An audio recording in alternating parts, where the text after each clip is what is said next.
Penjelasan singkat tentang kata Allah, YHWH, Tuhan, Bapa, Yesus dalam Alkitab.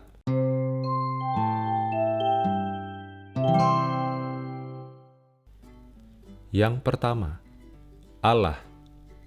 Sahabat Alkitab, yang pertama kita bahas adalah kata Allah. Menurut Kamus Besar Bahasa Indonesia atau KBBI, Allah adalah nama Tuhan dalam bahasa Arab, pencipta alam semesta yang maha sempurna, Tuhan yang Maha Esa yang disembah oleh orang yang beriman. Dan senada dengan hal itu, kitab pertama dalam Alkitab, yaitu Kejadian, dalam Taurat Musa, menuliskan bahwa Allah adalah Sang Pencipta langit dan bumi, tertulis dalam Taurat Kejadian pasal 1 ayat 1. Pada mulanya Allah menciptakan langit dan bumi. Sahabat Alkitab, kitab Kejadian ini ditulis pada zaman Musa, yaitu 1400 tahun sebelum Yesus Kristus lahir, dalam bahasa Ibrani yang serumpun dengan bahasa Arab. Keduanya berasal dari bahasa Aram, yang merupakan satu rumpun bahasa Semit di Timur Tengah. Mengapa disebut sebagai bahasa Semit? Ingat bahwa Sem adalah nama dari seorang dari 3 anak Nuh. Karenanya, turunannya disebut bahasa Semit. Anak Sem yang bernama Arpaksad adalah leluhur Abraham, yang keturunannya kemudian menjadi banyak bangsa besar. Tertulis dalam Kejadian pasal 10 ayat 1 ayat 22.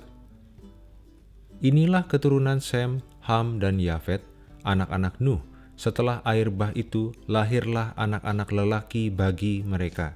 Keturunan Sem ialah Elam, Asyur, Arpaksad, Lud, dan Aram. Jadi, bahasa Ibrani serumpun dengan bahasa Arab. Berikut ini adalah perbandingannya.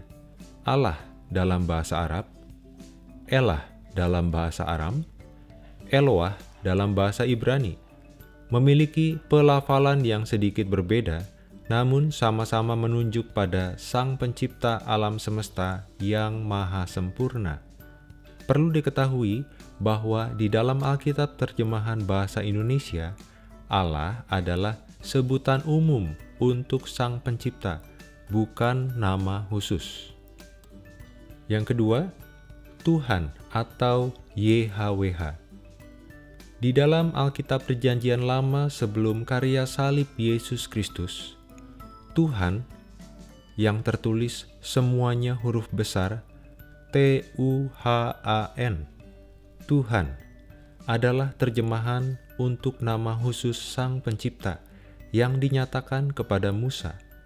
Tertulis dalam Taurat Keluaran pasal 6 ayat 2-3.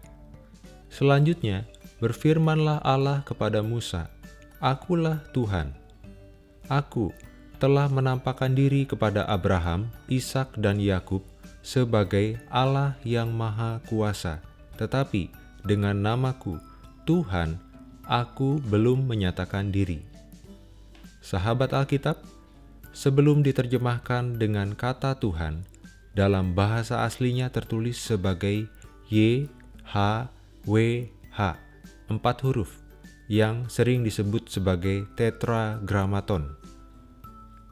Huruf Y, H, W, H adalah nama yang ajaib. Aslinya ditulis dengan huruf Ibrani gundul, yaitu tanpa vokal. Karenanya, tidak seorang pun dapat memastikan transliterasinya dengan kata Yahweh atau bahkan Jehovah. Bahkan, penganut Yudaisme tidak berani menyebut nama itu, mengganti dengan sebutan Adonai karena sangat menghargai kesucian nama tersebut. Sekitar tahun 250 sebelum Masehi, orang-orang Yahudi menulis Septuaginta atau LXX, yaitu terjemahan Alkitab Perjanjian Lama dalam bahasa Yunani. Mereka tidak mempertahankan kata YHWH, melainkan memakai kata Kurios atau Tuhan dalam bahasa Indonesia. Roh Kudus juga memimpin para penulis Alkitab Perjanjian Baru menggunakan kata kurios dalam bahasa Yunani, bukan YHWH. Nama Yesus merupakan fokus dalam Alkitab Perjanjian Baru. Para penterjemah Alkitab di seluruh dunia sungguh-sungguh memahami hal ini, sehingga mayoritas terjemahan Alkitab menuliskan nama pribadi Allah dalam Alkitab Perjanjian Lama dengan kata Tuhan, Tuhan, huruf besar semua, atau Lord, Lord, semua huruf besar. Sedangkan dalam Perjanjian Baru, kurios diterjemahkan dengan kata Tuhan, T huruf besar, UHAN huruf kecil. Yang ketiga, kata Bapa. Yesus Kristus mengajar murid-muridnya berdoa dengan mengatakan Bapa, tertulis dalam Injil Matius pasal 6 ayat 9, Injil Lukas pasal 11 ayat 2. Bapa adalah panggilan yang sangat umum disebutkan oleh seorang anak kepada seorang laki-laki yang adalah orang tuanya. Suatu hubungan yang sangat akrab. Injil Matius pasal 6 ayat 9. Karena itu berdoalah demikian, Bapa kami yang di sorga, dikuduskanlah namamu.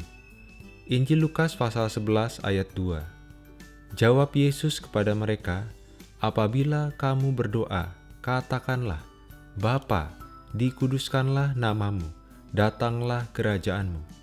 Dalam pengajarannya, Yesus Kristus secara konsisten mengajarkan bahwa Allah mengakui manusia sebagai anak-anaknya. Hal tersebut tentu sejalan dengan pengajaran Yesus Kristus yang menunjukkan bahwa Allah adalah Bapa bagi setiap orang yang percaya. Sekali lagi, Bapa adalah kata yang sangat akrab. Injil Matius pasal 5 ayat 9. Berbahagialah orang yang membawa damai, karena mereka akan disebut anak-anak Allah. Sahabat Alkitab, dalam Alkitab Perjanjian Baru, Allah sering disebut sebagai Bapa. Misalnya, dalam Injil Markus pasal 14 ayat 36. Katanya, Ya Aba, ya Bapa, tidak ada yang mustahil bagimu. Ambillah cawan ini daripadaku, tetapi janganlah apa yang aku kehendaki, melainkan apa yang engkau kehendaki. Surat Roma 8 ayat 15. Sebab kamu tidak menerima roh perbudakan yang membuat kamu menjadi takut lagi, tetapi kamu telah menerima roh yang menjadikan kamu anak Allah. Oleh roh itu kita berseru, Ya Aba, ya Bapa. Surat Galatia 4 ayat 6. Dan karena kamu adalah anak, maka Allah menyuruh roh anaknya ke dalam hati kita, yang berseru, Ya Aba, ya Bapa. Yang keempat, Yesus. Yang paling penting sebetulnya penyebutan nama Yesus Kristus dalam doa-doa kita. Mengapa? Karena Yesus Kristus adalah Tuhan dan Juru Selamat kita. Kita dapat mengenal Bapa karena dinyatakan atau diperkenalkan oleh Yesus Kristus. Injil Yohanes pasal 1 ayat 12. Tetapi semua orang yang menerimanya diberinya kuasa supaya menjadi anak-anak Allah, yaitu mereka yang percaya dalam namanya. Nama siapa?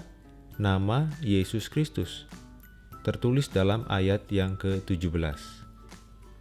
Injil Matius pasal 11 ayat 27. Semua telah diserahkan kepadaku oleh Bapa-Ku, dan tidak seorang pun mengenal anak selain Bapa, dan tidak seorang pun mengenal Bapa selain anak, dan orang yang kepadanya anak itu berkenan menyatakannya. Injil Yohanes 14 ayat 7. Sekiranya kamu mengenal aku, pasti kamu juga mengenal Bapa-Ku. Sekarang ini kamu mengenal Dia dan kamu telah melihat Dia. Sahabat Alkitab, kita mengakhiri doa dalam nama Tuhan Yesus sebagai respon dari janji yang telah disampaikannya. Dalam Injil Yohanes 14 ayat 13-14 tertulis, "Dan apa juga yang kamu minta dalam namaku, aku akan melakukannya, supaya Bapa dipermuliakan di dalam Anak. Jika kamu meminta sesuatu kepadaku dalam namaku, aku akan melakukannya." Nama Yesus merupakan fokus dalam Alkitab Perjanjian Baru. Teladan kehidupan dan pengajaran para rasul dan orang-orang percaya di abad pertama semua berpusat dalam nama Yesus. Kisah Para Rasul 2 ayat 38. Jawab Petrus kepada mereka, "Bertobatlah dan hendaklah kamu masing-masing memberi dirimu dibaptis dalam nama Yesus Kristus untuk pengampunan dosamu, maka kamu akan menerima karunia Roh Kudus." Surat Filipi 2 ayat 10. Supaya dalam nama Yesus bertekuk lutut segala yang ada di langit dan yang ada di atas bumi dan yang ada di bawah bumi. Kesimpulannya, jadi saat kita berdoa, dengan sebutan apa kita memanggil Sang Pencipta? Pada prinsipnya, sahabat dapat memanggilnya dengan sebutan apapun yang cocok dengan latar belakang budaya di tempatmu berada. Sang Pencipta mengerti segala bahasa manusia, karena Dialah yang menyebabkan ada berbagai bahasa di dunia ini. Taurat Kejadian pasal 11 ayat 5-7. Lalu turunlah Tuhan untuk melihat kota dan menara yang didirikan oleh anak-anak manusia itu, dan Ia berfirman, "Mereka ini satu bangsa dengan satu bahasa untuk semuanya. Ini barulah permulaan usaha mereka. Mulai dari sekarang, apapun juga yang mereka rencanakan, tidak ada yang tidak akan dapat terlaksana. Baiklah kita turun dan mengacau balaukan di sana bahasa mereka, sehingga mereka tidak mengerti lagi bahasa masing-masing." Bahkan, dapat dikatakan bahwa Sang Pencipta mengerti bahasa tetesan air mata. Ia tahu dan memperhitungkan kesedihan hati orang-orang yang percaya kepadanya, bahkan sebelum orang tersebut mampu mengatakan kata-kata tertentu. Seperti yang dikatakan oleh Daud dalam Mazmur 56 ayat 9. "Sengsaraku, Engkaulah yang menghitung-hitung. Air mataku Kau taruh ke dalam kirbatmu.